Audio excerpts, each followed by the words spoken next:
This is another section of Hoover Dam. You can see how the dam wall's created. There's a shitload of concrete that's gone into the creation of this. Looks pretty good, really.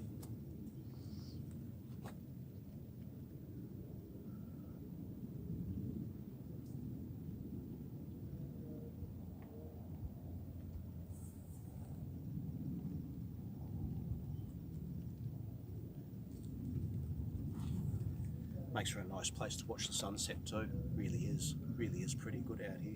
Still quite warm, probably around about 28, 29 degrees, around about 87, 88 degrees Fahrenheit. Yeah, so it's a nice pleasant temperature, not a cloud in the sky. Beautiful American weather.